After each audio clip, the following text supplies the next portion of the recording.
as long as the actual boogeyman in my life, and I was dating one of their future VIPs.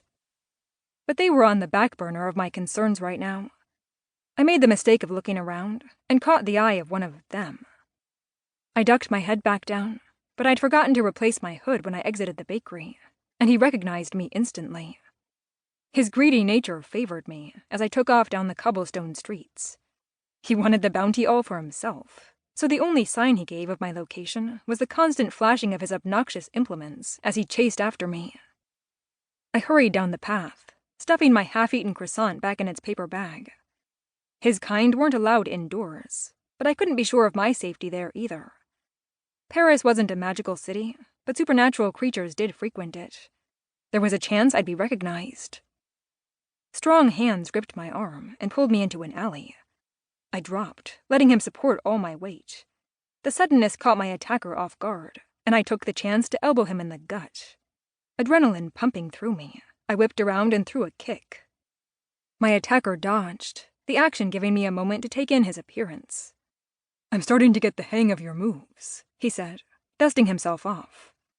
I bit back my guilt and told him, "You're supposed to be some kind of genius. Shouldn't you have figured out my moves a long time ago?" Adam grinned, the action lighting up his handsome face. My heart fluttered at the sight, but I blamed it on the croissant. Nothing needed that much butter and chocolate.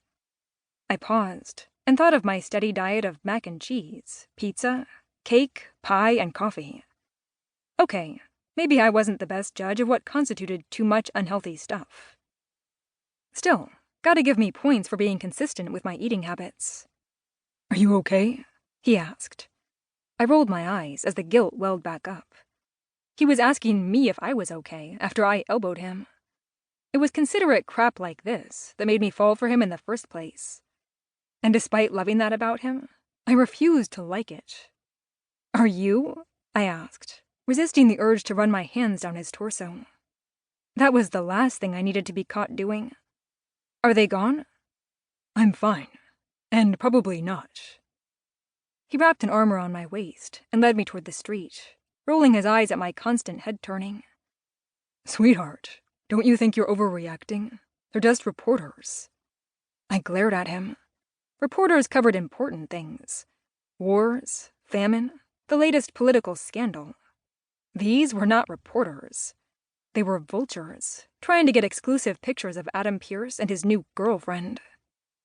A term he insisted on using despite my numerous threats to hurt him. I should have known. Threats of violence only turned him on. My glare faded as I noticed the look in his eyes. I'd gotten good at that, reading Adam's unseen expressions.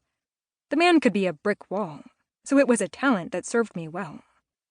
Like now, when it told me to hold my tongue because there was discomfort in his eyes. Discomfort and guilt, because those reporters were only after me because of him. "I like my privacy," I said, trying to rein in my dour expression. "But that's not the point. The photographers aren't the issue. It's who might see their photos that worries me. Like Nicholls Ryder, the man who'd kidnapped me and my sister when we were children. The man who beat us and branded us and forced us to kill people with our magic. The man we'd escaped from, only to run into him again when he summoned Seraphine, a creature powerful enough to drown the entire world. Or so I assumed. That's what the stories said. Though her silence these past few weeks had shown me otherwise. But if there was anything I'd learned recently, it was that things could turn belly up and ruin your life in a split second. Like bumping into the monster you'd spent your whole life running from. Or being found by said monster because he saw your picture in witch mode next to this season's hottest new trends. "You're right," he said, planting a kiss on my forehead. "I'm sorry." "You don't need to be sorry." I wrapped my arms around him, partly to be closer to him, and partly to obscure my face from any cameras. "It's not your fault I'm fucked up." He frowned. "You're not fucked up."